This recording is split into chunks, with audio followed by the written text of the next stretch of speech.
tombol yang switch yang di sini nih, nyalain. Yang di mana? Kan kita bawa Bawa sini. enggak dinyalain aja. Coba sini.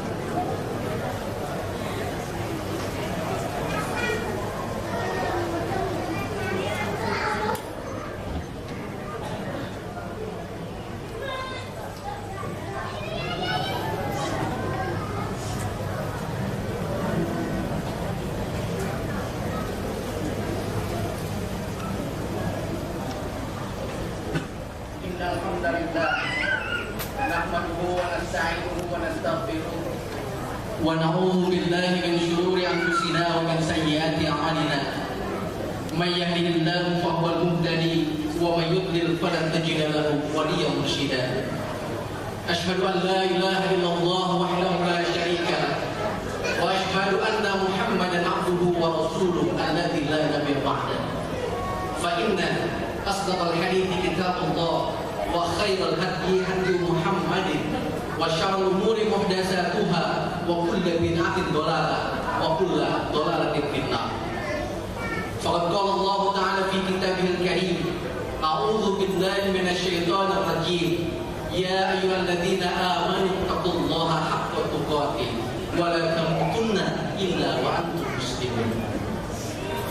Wa qala aidan, ya ayyuhalladzina amanu kutiba alaikumus syiyam kama kutiba alal ladzina min qablikum la'allakum tattaqun. Al-ayat.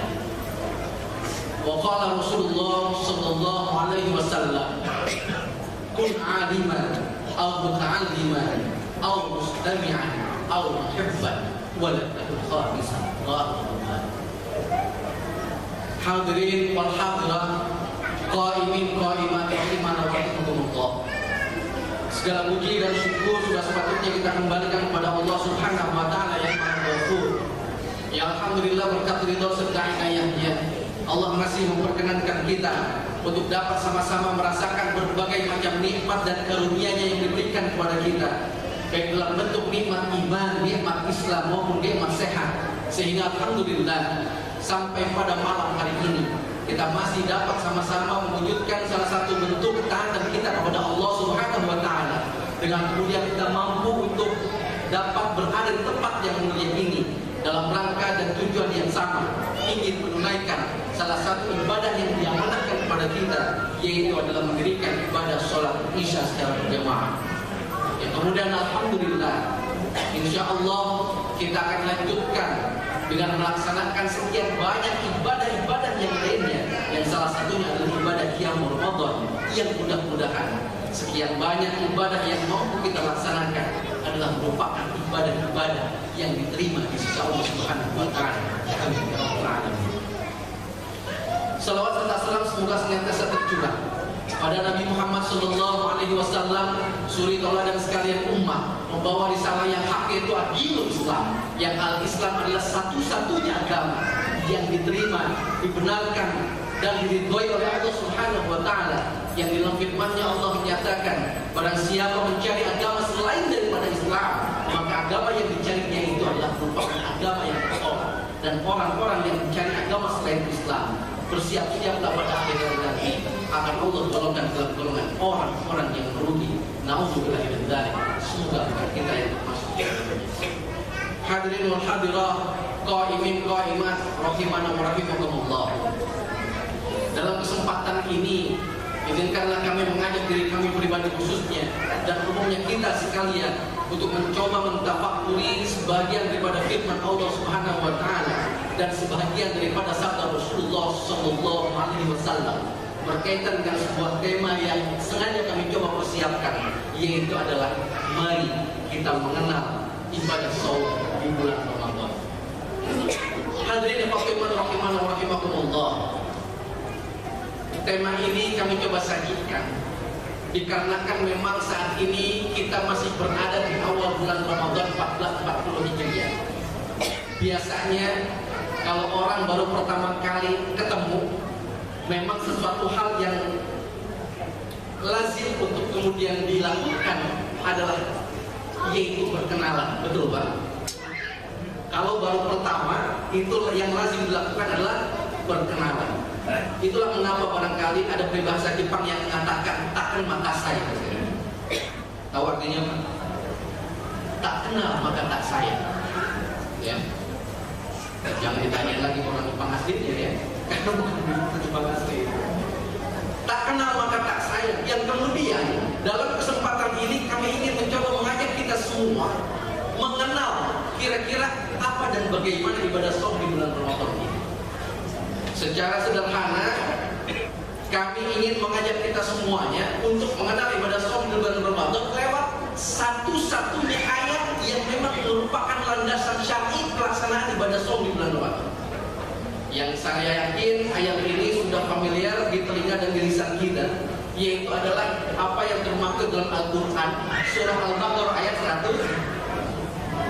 Al-Baqarah ayat 183. Alhamdulillah ya. Ada paham semuanya ya. Di mana Allah menyatakan a'udzubillahi minasyaitonirrajim, ya ayyuhalladzina amanu kutiba 'alaikumusiyam kama kutiba 'alal ladzina min qablikum la'allakum tattaqun. Wahai orang-orang yang beriman, telah diwajibkan atas kalian melaksanakan ibadah saum sebagaimana telah diwajibkan atas orang-orang sebelum kalian agar kalian menjadi orang-orang yang bertakwa. Poin yang ingin kami coba sampaikan kepada kita adalah untuk mengenal apa yang dan bagaimana ibadah saum di bulan Ramadan itu, yaitu adalah menurut ayat ini pelaksanaan ibadah saum di bulan Ramadan adalah diamanahkan kepada orang-orang yang beriman. Itulah mengapa di awal ayatnya Allah menyatakan ya ayyuhalladzina, wahai orang-orang yang beriman. Artinya Allah amanahkan ibadah saum di bulan Ramadan ini bukan kepada sembarang orang, bukan kepada setiap manusia. Sebab kalau kepada setiap manusia tentunya bunyinya akan berbeda. Apa bunyinya? Ya ayyuhan nas, misalnya, wahai sekalian manusia. Tapi Allah amanahkan ibadah saum di bulan Ramadan ini untuk orang yang spesial, yaitu orang-orang yang beriman, yang dengan kata lain ketika saat ini sedari hari kemarin kita adalah orang-orang yang melaksanakan ibadah saum di bulan Ramadan, dengan kata lain suka tidak suka, sengaja atau tidak, kita sudah mengikrarkan diri bahwa saya adalah seorang yang beriman. Sekali lagi, ketika kita melaksanakan ibadah saum di bulan Ramadan sedari hari pertama hingga hari tadi, maka suka tidak suka, disengaja atau tidak, kita sedang mengikrarkan diri bahwa saya adalah orang yang beriman. Cuman pertanyaannya adalah, benarkah kita merupakan sosok orang yang beriman? Kan? Untuk menjawab pertanyaan itu, saya ingin mengajak kita semuanya untuk mengenal siapa sih sosok orang yang beriman. Untuk mengenal sosok orang yang beriman, tentunya kita bersepakat harus mempunyai model untuk bisa kita jadikan cermin bagi kita. Oh, yang seperti ini loh orang yang beriman. Sepakat Pak? Yang kemudian model orang yang beriman tidak lain dan tidak bukan adalah sosok Rasulullah Sallallahu Alaihi. Itulah mengapa Allah Subhanahu Wa Taala menyatakan kepada kita, a'udzubillahi minasyaitonir rajim, laqad kana lakum fi Rasulillahi uswatun. Sungguh ada telah diri Rasulullah, sungguh telah ada dalam diri Rasulullah SAW bagi kalian adalah suri teladan yang baik. Artinya, jadikan Rasulullah sebagai model buat kalian untuk segala tinjauan, termasuk untuk mengetahui apa dan bagaimana ciri dan karakteristik orang yang beriman itu. Nah, para hadirin dan hadirat sekalian, setidaknya kurang lebih saya mencoba untuk menginventarisir ada setidaknya 30 ciri dan karakteristik sosok orang yang beriman lewat meneladani diri Rasulullah SAW. Ada 30 setidaknya. yang insya Allah akan saya bahas satu persatu dari 1 sampai 30 malam ini. Boleh Pak? Boleh ya? Boleh, alhamdulillah. Selesainya bisa sampai subuh kan? Ya. Tapi berhubung panjangan 30 ya, saya korting lah buat jamaah di sini. Saya cuma menyampaikan 3 saja. Yang 27 undangnya di mana Ustaz? Nunggu diundang lagi. Ya. Strategi marketing Mbak biasa. Ya. Bapak-bapak dan ibu-ibu sekalian yang sama-sama mengharap ridha Allah Subhanahu Wa Taala. Ada 3 ciri dan karakteristik sosok orang yang beriman ketika kemudian kita coba jadikan modelnya, yaitu adalah sosok Rasulullah SAW. Apa kira-kira? Sederhana. Kalau anak muda mah pengennya kan yang sederhana ya, supaya bisa mudah dipahami kan. Sederhana. Bagaimana sederhananya? Cermati saja sifat-sifat Rasulullah SAW. Yang ketika dulu kita belajar di musola-musola, di tempat pengajian, kita tahu bahwa ada berapa sifat wajib bagi Rasul? Ada 4. Kenapa saya sebut 3? Yang 2 saya satukan, yang lainnya itu tersendiri. Jadi 3. Ya. Saya sampaikan yang pertama, 2 yang saya satukan. Apa? Sifat wajib bagi Rasul itu adalah yang pertama sidik, yang kedua aman. Sidik artinya jujur, amanah artinya dapat dipercaya. Kenapa saya satukan antara 2 ini? Hal tersebut dikarenakan menurut tinjauan kami bahwa ketika seseorang ingin diketahui apakah dia amanah atau tidak, maka bisa kita lihat dia jujur atau tidak. Artinya ketika dia jujur, dia akan amanah, dan ketika kita coba nilai sebagai orang yang amanah atau tidak, tinggal lihat dia itu mampu tidak berkata jujur. Yang kedua, hal ini berhimpun secara baik dalam sosok diri Rasulullah SAW. Itulah mengapa yang pertama, sejak usia remaja dipercaya oleh yang nantinya akan menjadi istrinya, yaitu Sayyidatuna Siti Khadijah, yang pada saat itu merupakan saudagar wanita ya, yang merajai bisnis perdagangan pada saat itu, dipercaya untuk mengelola bisnisnya, yang itu dilakukan secara baik oleh Rasulullah SAW dikarenakan memadukan kedua hal ini, yaitu Rasulullah senantiasa berkata jujur, dan kemudian Rasulullah dapat kemudian yang kedua, dikarenakan hal tersebut mampu diimplementasikan secara nyata oleh Rasulullah SAW, maka masyarakat pun ketika itu memberinya gelar Al-Amin, yang berarti adalah orang yang aman. Gimana sih jujur dan amanahnya Rasulullah SAW? Sederhana. Perhatikan saja apa yang ada di dalam surah Al-Mutaffifin. Surah Al-Mutaffifin artinya apa Pak? Orang-orang yang curang. Yang kemudian Allah nyatakan, a'udzubillahi minasyaitonirrajim, bismillahirrahmanirrahim, wailul lil mutaffifin. Celakalah bagi orang-orang yang curang. Apa dan bagaimana orang yang curang itu?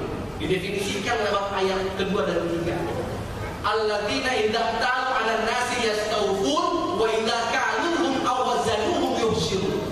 Orang yang curang itu menurut pandangan Allah, menurut definisi Allah itu adalah orang yang terhadap sesuatu cuma pengen untung buat dirinya dan kemudian tidak apa-apa memberikan kerugian buat orang lain. Kalau giliran buat dirinya timbangan atau hitungan itu nggak mau tuh dikurang-kurangin sama orang. Dia beli 20 kilo, dia beli 200 kilo, itu nggak mau tuh nolnya dikurangin sama orang lain jadi 20 kilo, nggak mau. Tapi ketika ada orang lain yang mau beli 20 kilo, ya, 200 kilo, dia dia siap untuk mengurangi nolnya menjadi 20. Itu kalau dalam masalah timbangan jual beli. Tapi kalau dalam masalah perhitungan suara, ya Ustadz politik lagi, capek deh. Bukan masalah politik lagi Pak, ini masalah kenyataan. Ada negara yang penyelenggaraan pemilunya itu dihiasi, diiringi dengan praktek-praktek kecurangan. Tahu negara mana?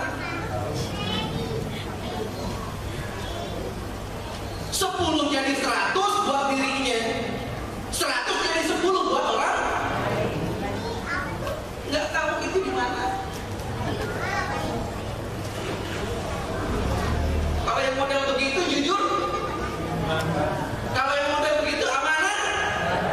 Jadi kalau model begitu kira-kira mesti tetap jadi atau kudu diganti? Kompak banget. Ngeri saya, makanya saya tadi dialog sama Kang Adit. Kang materi naon yang buat aja lagi sekarang saat bos ya. Tapi saya nanya, bakal ditewak kemarin? Tahu bakal ditewak nggak? Bakal ditangkap nggak? Tenang, udah CS. Ya.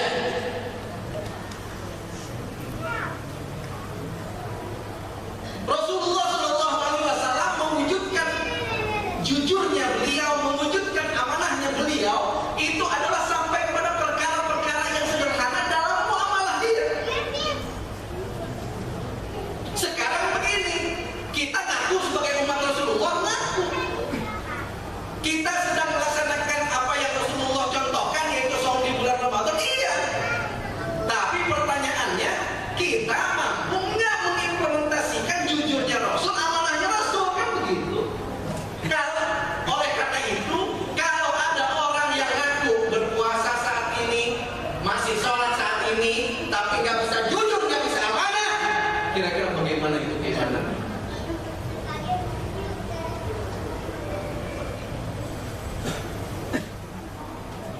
Ntar kalau nikmat surganya dikurangin sama Allah, yang dilebihin adalah siksa neraka. Nauzubillah min.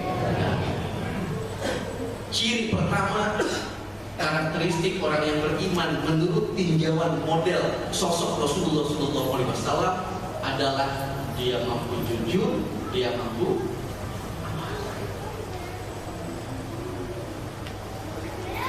yang kedua, dipercepat saja. Ciri kedua, yaitu karakteristik orang yang beriman menurut model sosok Rasulullah SAW adalah fatona. Apa arti fatona, Pak? Cerdas. Ya. Cerdas apa pintar? Saya lebih memilih cerdas, Pak. Sebab kalau pintar itu terbatas minumannya. Orang pintar cuma minum, ya, kayak sebutin. Kalau cerdas minum apa aja boleh. Ciri yang kedua, sosok orang yang beriman adalah fatona. Menurut tinjauan atau model dari Rasul. Apa cerdas? Kecerdasan ini berkaitan dengan masalah ilmu. Rasulullah SAW dari semenjak wahyu pertama yang memang kaitannya dengan ilmu, apa Pak? Surah Al-Alaq ayat 1-5, yang ayat pertamanya adalah Iqra, bacalah. Dari semenjak ayat pertama tersebut, Rasulullah SAW orang yang paling mampu untuk mengarahkan dirinya menjadi sosok yang cerdas. Buktinya apa? Buktinya adalah lahir sekian banyak sabda-sabda Rasulullah SAW yang memotivasi kita selaku umatnya untuk bisa, ya, mengarahkan diri menjadi orang-orang yang gemar untuk menuntut ilmu. Mulai dari yang pertama, Rasulullah SAW pernah bersabda, "Thalabul ilmi fardhatun 'ala kulli muslimin." Menuntut ilmu itu adalah wajib bagi setiap muslim. Yang kemudian kedua, Rasulullah juga menyatakan yang menjadi muara dari segala macam kesulitan bagi orang lain, yaitu adalah orang yang alim. Ta'aliman, atau kalau nggak bisa, jadilah kamu sekalian orang yang mau menuntut ilmu. Belum bisa jadi alim, jadilah yang kedua, mau menuntut ilmu. Mustami'an, kalau yang kedua ini juga nggak bisa, jadilah kalian yang ketiga, orang yang mau mendengarkan ilmu. Atau kalau belum bisa pula, muhibbah, jadilah kalian orang yang keempat, yaitu adalah orang yang masih mencintai. Boleh takut promisan, jangan jadi yang kelima. Apa Pak yang kelima kira-kira? Yang kelima maksudnya adalah sudah bukan orang yang alim, dia nggak mau menuntut ilmu, dia juga enggan untuk mendengarkan ilmu, bahkan sampai dia pun membenci. Naudzubillah.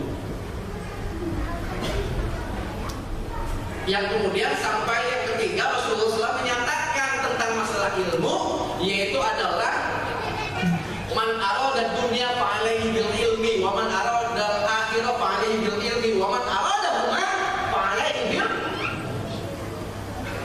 Barang siapa yang mau merasakan kebahagiaan di dunia, mau bahagia di dunia, maka bisa dicapai dengan ilmu.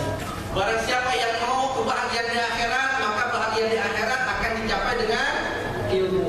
Dan barang siapa yang mau bahagia kedua-duanya, bahagia dunia, bahagia akhirat, maka dapat dicapai olehnya dengan, yang artinya ilmu ternyata akan mengarahkan seseorang bertemu dengan sebuah kebahagiaan.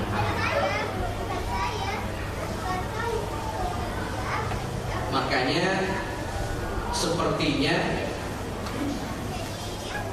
diselingi penyelenggaraan ibadah sholat tarawih, yaitu dengan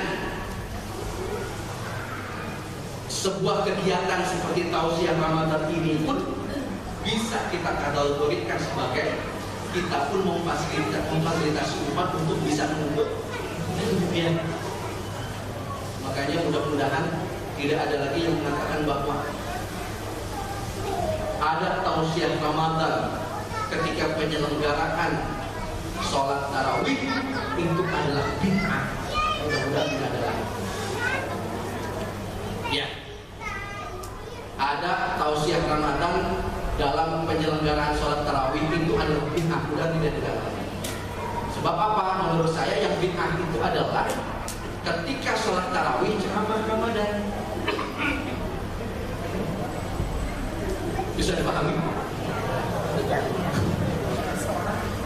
Sekali lagi, mudah-mudahan tidak ada orang yang menyatakan bahwa ada ceramah Ramadan dalam penyelenggaraan sholat tarawih itu bid'ah. Sebab menurut saya yang bid'ah adalah ketika sholat tarawih ceramah Ramadan. Sebab itu bid'ah bergen, nah guys, ya benar kan? Ke sholat Allah Akbar, itu ceramah Bapak Ibu sekalian. Ya, benar. Nah, balik lagi kepada ilmu dan kebahagiaan Bapak Ibu sekalian. Kata Rasulullah tadi, kalau mau bahagia dunia akhirat dengan ilmu, berarti ilmu akan mengarahkan kita meraih sebuah kebahagiaan. Sepakat nggak kira-kira? Kalau nggak sepakat, saya mau kasih cerita. Ini cerita dari tanah Pasundan. Kebetulan saya orang Jerman, Pak. Ya, orang Tasikmalaya, ya, Jawa Barat. Ya, ada sebuah cerita tentang si bodoh dan si pintar. Boleh nggak saya cerita aja? Buat paham bahwa betul ternyata ilmu itu bisa meraih kebahagiaan buat kita. Saya ceritakan si bodoh dulu ya. Si bodoh ini adalah tentunya bukan orang yang berilmu. Nah, di sebuah kampung, karena dia nggak berilmu, orang memanggil dirinya dengan sebutan si bodoh. Si bodoh suatu malam ini keluar mau menghirup udara segar. Azan maghrib lewat, nggak sholat karena bodoh, nggak punya iman lagi. Azan isya bablas, nggak sholat karena bodoh, nggak punya iman lagi. Sampai kemudian masuk kira-kira pertengahan malam, dia bertemu dengan sekawanan perampok yang ingin merampok rumahnya Pak Lurah. Berusaha ramah, si bodoh menegur mereka. Kan? Mereka mana? Terjemahannya ada di bawah. Saya kasih tahu bahasa Betawi aja deh. Bang, mau kemana? Karena si perampok tahu ini orang bodoh, si perampok itu menyatakan hal yang sebenarnya. Saya mau merampok rumahnya Pak Lurah, bodoh. Dasar bodoh. Apa yang dia sebut? Apa yang dia ucapkan? Diri atau kan?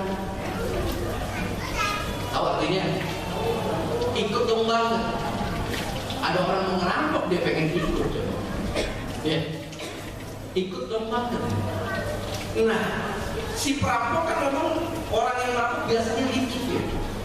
Dia berpikir, wah ini si bodoh bisa kita manfaatin.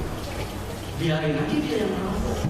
Ntar kan kalau ditangkap sama polisi yang ditangkap bodoh kan gitu, tidak bisa kabur. Akhirnya apa? Si bodoh pengen ikut, kata si komandan rampok, oh mau ikut, ayo kita rampok bareng-bareng. Jalan. Si bodoh dan sekawanan perampok menuju ke rumah Pak Lurah. Yang kebetulan Pak Lurahnya sekeluarga itu lagi nggak ada di tempat, ya, lagi mantap hasil pemilu. Biarin sekalian kita kaitin main sekarang. Habis nggak kelar-kelar, saya Pak anggota KPPS jam 2 malam Pak, jam 2 dini hari Pak baru kelar. Ya, untung darah nggak naik tinggi, meletus pembuluh darah, wassalam ya, nggak bisa kesini. Alhamdulillah. Ya. Jadi diajak si bodoh untuk merampok rumahnya Pak Lurah yang memang kosong itu rumah. Ketika sudah sampai di depan rumahnya Pak Lurah, si bodoh nanya si komandan rampok itu. Ini ada komandan rampok di atas? Enggak ya.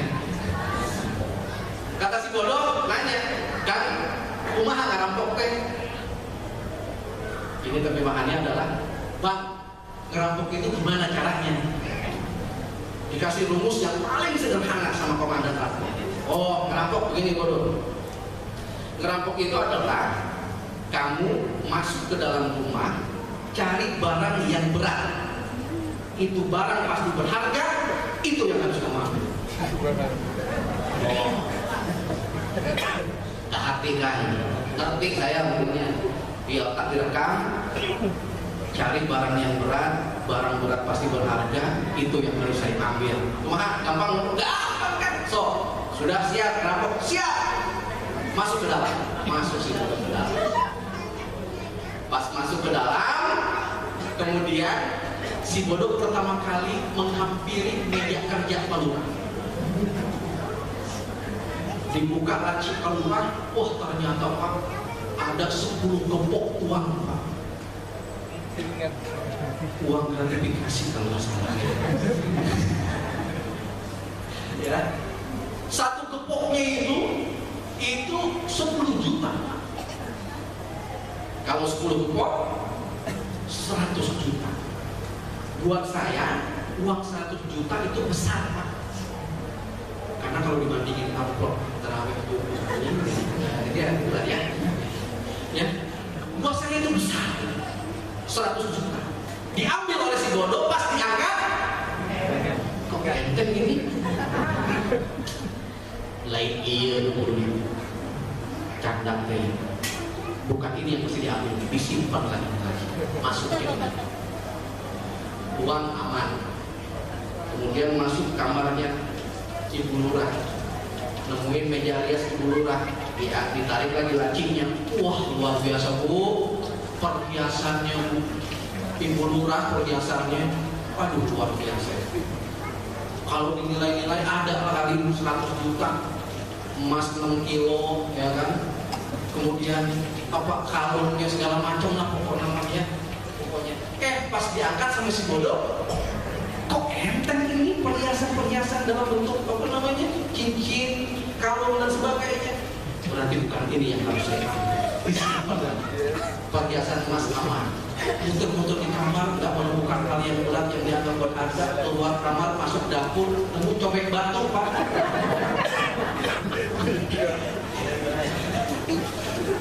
Cobek batu, Pak. Tahu cobek batu? Buat apa itu? Cek Sunda mah karendosnya bener tuh. Buat bikin sampo diangkat sama si bodoh. Ini barang-barang ini yang mesti saya ambil. Ini pasti diambil sama si bodoh. Keluar dia dengan bangga, lapor ke komandan Rampok, lapor ke komandan, misi sukses. Bravo, hebat kamu. Mana barangnya? Ya. Aduh, astagfirullah. Komandan Rampok nggak istighfar ya? Ya ampun, bodoh. Ini aduh. Ini kan cobek batu katanya. Ini beli di pasar Rawamangun itu cuma 10.000, bodoh. Dijual cuma 15.000. Bukan ini ya, katanya tadi yang berat. Tanpa ilmu apa yang dikehendaki untuk bisa dicapai, yaitu kebahagiaan, keuntungan, tidak bisa dirasakan. Beda sama si pinter. Si pinter santri, Pak. Santri kan tahu ya, ahli ibadah, tentunya imannya luar biasa. Ini santri cuman pesantrennya itu adalah jauh di kampung, Pak. Sehingga dia nggak gaul, nggak paham bahasa-bahasa gaul seperti apa. Suatu ketika pesantrennya libur, dia mau berlibur ke kota, ke Jakarta. Kita sebut Rawamangun lah. Datang ke Rawamangun, nyampe di terminal, siang terik, dia kemudian melihat ada tukang mangga. Di otaknya dia, aduh enak kali ya, siang-siang begini makan buah mangga, manis, lembut, ya kan, bergizi kan gitu. Dihampirilah tukang mangga. Kebetulan tukang mangga asli orang Betawi. Kalau orang Betawi kan bahasa gaulnya ini ya, apa namanya itu, ada aja gitu kan ya, bahasa gaul gitu. Ngomong si santri itu ke tukang mangga, "Mang, itu mangga yang itu berapa harganya?"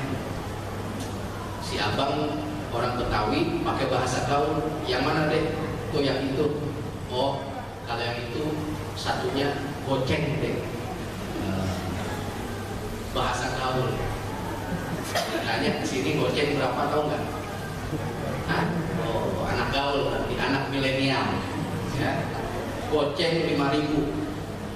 Tapi si santri kan orang kampung nggak paham itu goceng berapa. Tapi namanya santri ya, ilmu numpuk di dirinya. Pintar dia, cerdas dia. Walaupun dia nggak tahu goceng berapa, putar otak, goceng berapa ya? Saya nggak tahu, tapi pengen itu mangga. Dia putar otak, akhirnya dia punya cara. Dia hampiri kembali tukang mangga, dia pura-pura tahu goceng berapa. "Bang, tadi mangga itu berapa?" "Nanya dulu deh, itu goceng harganya." Diambil mangganya, pura-pura ngerti. "Ah, masa mangga segini goceng, Bang? Habis berapa deh maunya?" "Nang Ninong ya, Bang." Jadi terbalik, Pak. Kalau tadi santri yang bingung goceng berapa, sekarang tukang mangga yang bingung, "Nang Ninong berapa?" "Nang Ninong berapa?"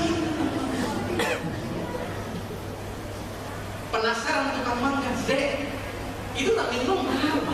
"Ah, masa abang Nang Ninong nggak tahu berapa?" "Iya, saya emang nggak tahu itu Nang Ninong berapa." Kata santri, "Goceng berapa ini?" 5.000. "Nang Ninong 3.000, Bang." "Oh, mau nawarnya 3.000? Ya udah boleh, silahkan. Dibayar 3.000, mangga didapat nggak?" "Nggak didapat." tapi nggak ketahuan dia nggak tahu baca. Kan orang cerdas dapat makna. Ya. Ilmu akan mengantarkan kita kepada apa yang memang kita ingin dapat. Sifat orang yang beriman salah satunya adalah cerdas. Makanya kalau lagi menuntut ilmu kayak model majelis-majelis seperti ini, ya, itu mohon ya jangan sampai ada terlihat kita itu tidak mencintai ilmu. Ini sih alhamdulillah di sini Pak ya luar biasa di Masjid Sono Pak. Khotib ceramahnya kelamaan dikit aja itu Pak, pinggang langsung ngerasa pegel, kaki ngerasa kerah, naik ke atas Pak batuk-batuk deh. Ya, ini alhamdulillah di sini belum ada yang batuk nih. Mumpung belum ada yang batuk saya takut. Mumpung belum ada yang batuk ya. Saya akhir yang terakhir.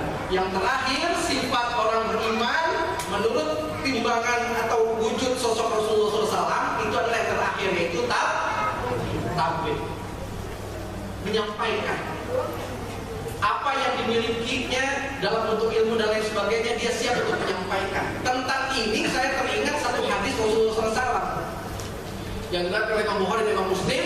Rasul pernah menyatakan hakul muslim ala muslim situn idza laqitahu fasallim alaihi wa idza da'aka fa'ajibhu wa idza tafaza fansahu wa idza afasa fa'hamidallah wastaghfirhu wa idza marida fa'udhu. Hak sesama muslim itu ada 6 kata hadis. Yang pertama apa? Idza laqitahu fasallim alaihi. Apabila saling bertemu maka dia saling mengucap dan menjawab salam. Kenal ataupun tidak kenal. Dalam hadis yang lain, liman araf tawakkal ta'rif, terhadap orang yang kau kenal, engkau ketahui ataupun terhadap orang yang belum kau ketahui.